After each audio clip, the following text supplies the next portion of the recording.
Welcome to our quantum deep dive. Hello. Today we're diving into the fascinating world of charm quarks. They're incredibly tiny elementary particles, yes, but understanding them is just fundamental. Absolutely crucial, both for basic physics and, maybe surprisingly, for future tech. Exactly. And for this deep dive, we're drawing on an essay by Jurgo Schneeppad. That's right. It's titled Charm Quarks, Faszinierende Teilchen der Quantentechnologie. A really interesting piece. So our mission today is to unpack the key insights from that essay for you. Yeah, figuring out what charm quarks really are, where they fit in the grand scheme of things, the universe's building blocks. And why they matter so much. From the tiniest scales right up to quantum technology. And there are some genuinely surprising connections in there. Like how their discovery was called a revolution. And how they're key to understanding the whole matter-antimatter puzzle. And even links to things like medical imaging. It seems unlikely, but we'll get into it. Definitely. Okay, so let's start right at the beginning. What exactly is a charm quark? Well, at the most basic level, they're fundamental building blocks of matter. Fundamental meaning. They're not made of anything smaller. As far as we know, exactly. They're one of the 6 flavors of quarks in the standard model of particle physics. 6 flavors. Like different types. Sort of. Think of them in generations, or pairs. Charm is in the 2nd generation, paired with the strange quark. Okay, and the 1st generation is the up and down quarks. Yeah. The ones in protons and neutrons. Precisely. The stuff everyday matter is made of. And then there's a 3rd generation, too, the heavier bottom and top quarks. Got it. So 2nd generation, what are their specific properties? What makes charm, charm? The essay points out the core things. Their electric charge is positive 23e. E being the basic charge unit, like a proton's charge. Right, and that plus 23 is different from, say, down or strange quarks, which are negative 13e. Okay, charge. What about mass? They're pretty hefty for a quark, about 1.27 GVCR, so much heavier than up and down, but lighter than bottom and top. Middleweights then? Kind of, and like all quarks, they have spin 12, which makes them fermions. Charge, mass, spin, generation. Okay, but you mentioned something earlier. The source says you never find them alone. Ah, yes. That's absolutely crucial. It's called quark confinement. Confinement. Sounds like they're locked up. They basically are. The strong force holding them together is so incredibly strong that they're never observed in isolation. Always inside composite particles called hadrons. So always part of a team. What kind of particles? What are these hadrons with charm quarks? The essay gives key examples. You find them in D-mesons. That's a charm quark bound with a lighter antiquark. Okay. And famously in the G-meson. That one's really special. Oh, about that. Because the J is made of a charm quark and its own antiparticle, an anti-charm quark, a bound state called charmonium. Ah, the J. I remember reading about that discovery. Huge deal, right? Oh, absolutely revolutionary. Finding the J in 1974 was the smoking gun, the proof that charm quarks, which had been predicted, actually existed. And wasn't it found by 2 different teams almost at the same time? Exactly. Burton Richter's team and Samuel Ting's team, independently. It was such a pivotal moment for the standard model, confirming the quark picture, that it got nicknamed the November Revolution. Wow. A revolution from finding one particle. Tells you how much was riding on it. It really solidified things. So they're fundamental but confined part of this standard model. How do they fit into the forces? You mentioned the strong force. Right. Their behavior is dominated by the strong interaction. It's one of the fundamental forces. And the theory for that force is? Quantum chromodynamics, QCD. QCD. And QCD works with this property called color charge. Not actual color, obviously. Just labels like red, green, blue. Exactly. Quarks have these color charges, and the force between them is carried by gluons, which also carry color charge. It's quite complex. And confinement links back to this color charge idea, right? We only see color-neutral combinations. Precisely. Like baryons, protons, neutrons, they have 3 quarks, one red, one green, one blue, making them neutral overall. In mesons, like the D-meson or JPI. They have a quark and an antiquark. So a color and its anticolor, like red and anti-red. Also neutral. The essay mentions the QCD Lagrangian as the sort of mathematical rulebook behind all this. Okay, no need to dive into the math there, but it's the framework. It's the underlying theory, yes. So, fundamental, bound by QCD's strong force, always in these color-neutral groups. Yeah. Which brings us to the practical question. If they're stuck inside and disappear so fast, how do physicists even make them and see them? Yeah, you can't just, put one in a bottle. Because they're unstable and confined, you have to create them in very high-energy particle collisions. Collisions, like in space or here on Earth? Both, actually. High-energy cosmic rays hitting the atmosphere can produce them naturally. But that's hard to study systematically, I imagine. Right, so mostly we study them in particle accelerators. We smash particles together under controlled conditions at incredible energies. Which accelerators are key for charm physics? The source mentions several important ones. The Large Hadron Collider, the LHC at CERN, smashes protons. The big one. Yep. Then there's BC in China, which collides electrons and positrons. It's specifically designed for precision charm studies. And the Tevatron in the US, now retired, was also crucial back in the day. And how do these collisions actually create charm quarks? What's the mechanism? There are a couple of main ways mentioned. At proton colliders like the LHC, often it's gluon fusion. Gluons from the protons hitting each other. Exactly. Two gluons interact, and their energy converts into a charm quark and an anti-charm quark pair. Okay. And at electron-positron colliders like BC? It's often quark-antiquark annihilation. The electron and positron basically annihilate each other. Matter meets antimatter. And their energy transforms into a charm-anti-charm pair. Okay, so you make them in these huge collisions. But they don't stick around, right? The essay mentioned a lifetime of like 10, 13 seconds.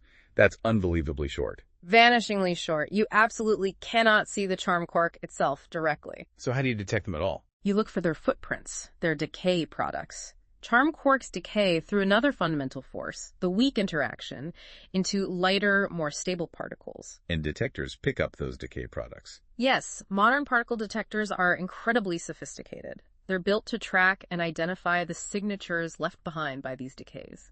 What kinds of detector components are vital for this? The essay highlights a few. Vertex detectors are critical. Why vertex detectors? Because charm-containing particles, hadrons, travel a tiny, tiny distance before decaying maybe fractions of a millimeter. A vertex detector can pinpoint where that decay happened with extreme precision. Finding that specific decay point, the vertex, tells you a short-lived particle like a charm hadron was created there. Okay, so you find the decay spot. What else? Then you have track detectors to measure the paths of the charged particles coming from that decay vertex. And calorimeters measure their energy. So you combine all that data. Exactly. The types of particles, their paths, their energies, all originating from that tiny displaced vertex. You reconstruct the event and deduce that a charm hadron must have been produced and decayed there. Studying how these D mesons or J particles decay is how we learn about the charm quark inside. It sounds incredibly painstaking. Creating them in these massive collisions, they vanish almost instantly, and you have to piece together their existence from the debris using these amazing detectors. It is. It requires huge collaborations and cutting-edge technology. So why go to all this enormous trouble? What are the big mysteries these tiny, fleeting particles help us unravel? That's the core of it. It's not just about filling slots in the standard model. Charm quarks are really important tools. Tools for what? For understanding the strong interaction better, especially that tricky concept of confinement, because of their specific mass, they're really good test subjects for QCD calculations. Physicists use complex computer simulations called lattice QCD to try and calculate properties of particles bound by the strong force. Charm quarks provide a key testing ground for these methods. Okay, so testing the theory of the strong force. What else? Any other big puzzles? Maybe the most profound one is their connection to CP violation. CP violation. Yeah. That's the difference between how particles and their antiparticles behave, right? Exactly. A very subtle difference, but incredibly important. Why is it so important? Because it's thought to be essential for explaining why the universe is made of matter, not antimatter. The big imbalance. We should have had equal amounts at the Big Bang. That's the standard picture. Equal matter and antimatter created. They should have annihilated each other, leaving just energy. For matter to win out, like it obviously did, there needed to be processes that treated matter and antimatter slightly differently. CP violation is a necessary ingredient for that. And charm quarks help us study this. How? Yes, significantly. We study CP violation by looking very closely at the decay patterns of charm mesons, particularly D mesons. Comparing how D mesons and anti-D mesons decay. Precisely. The theory behind it involves something called the CKM matrix, which describes how quarks can change flavor via the weak force. The VCD element, mentioned in the essay, is relevant here. Has CP violation actually been seen in charm decays? Yes. That was a big discovery in 2019 by the LHCb experiment at CERN. They found the first definitive evidence of CP violation in the CHARMS sector. Wow. So it exists there too? It does. What's interesting, though, is that the amount they observed seems quite small compared to what's seen with other quarks, and maybe smaller than some simple standard model expectations. Which makes it even more intriguing. Exactly. That smallness is now a key focus. Does it perfectly match the standard model prediction, or is it hinting at something new? So studying these tiny decays helps tackle the huge question of why we exist, why matter dominates. That's incredible. It really connects the micro to the macro. Now, you teased some unexpected connections earlier. Beyond fundamental physics, what about, say, quantum technologies? Seems like a leap. It does, but the connections are there, and they're really interesting for the future. Now, charm quarks themselves, being stuck inside hadrons, probably won't be your standard quantum bits or qubits. Right, you can't isolate them to use them directly. But their physics provides inspiration and also serves as a testbed for quantum computing itself. How does the physics inspire ideas? Well, one speculative idea mentioned relates to that color charge red, green, blue. Could that three-state system somehow map onto ideas for quadrats, quantum bits, with 3 levels instead of 2? Interesting concept, even if confinement is an issue. It's more conceptual. Also, bound states like charmonium, the JP's eye, are natural quantum systems. They could be models, things we try to simulate on quantum computers. Ah, so using quantum computers to study charm quarks. That's a much more direct link and a very active area. Simulating QCD, especially with lattice QCD for charm systems, is incredibly computationally demanding for classical supercomputers. Too many complex interactions. Exactly. Quantum computers, by their very nature, might be much better suited to handle that quantum complexity. Simulating Feynman diagrams, the interactions, it's hoped quantum computers could speed this up dramatically. Okay. And the specific mathematical nature of QCD, its non-abelian, meaning the force carriers, the gluons, interact with each other, actually resonates with ideas in topological quantum computing. Which is a promising way to build stable quantum computers. Potentially, yes. So there's a synergy there. Quantum physics helping understand quantum physics, feeding into quantum tech. Neat. What about precision measurements? You mentioned detectors earlier. Right. Charm experiments demand extreme precision. They push the boundaries of measurement technology, which is crucial for testing fundamental symmetries like CP symmetry. And that tech push has side benefits. Definitely. The development of those super precise detectors, especially things like the pixel vertex detector sitting right near the collision, that innovation has directly benefited other fields. Like what? Medical imaging is the prime example cited. Technology developed for tracking these tiny decay paths is now used in PET scanners for cancer diagnosis and other medical applications. That's a fantastic connection, from subatomic particles to hospital scans. And also some applications in material testing using similar detector principles. Any links to new materials themselves? Yes, potentially. Studying matter under the extreme conditions where charm quarks are produced, like in the quark gluon plasma. That's the state where quarks are deconfined, studied by Alice at CERN. Exactly. Charm quarks are used as probes within that plasma. Understanding that state of matter might offer insights relevant to, say, ultra-strong materials. And there are even theoretical links drawn between QCD concepts and understanding things like high-temperature superconductivity. So the impact really ripples outwards. Where does charm research stand today? What are the big experiments and the burning questions? It's a very active field. Experiments like LHCb at CERN are still pushing precision on CP violation and searching for super rare charm decays. Those could be windows to new physics. Looking for deviations from the standard model. Always. Alice continues to use charm quarks to map out the properties of the quark gluon plasma. And Besite in China is doing incredibly detailed studies of charmonium states and hunting for exotic hadrons containing charm. Exotic hadrons, like those tetraquarks and pentaquarks. Exactly. That's a huge open question highlighted in the essay.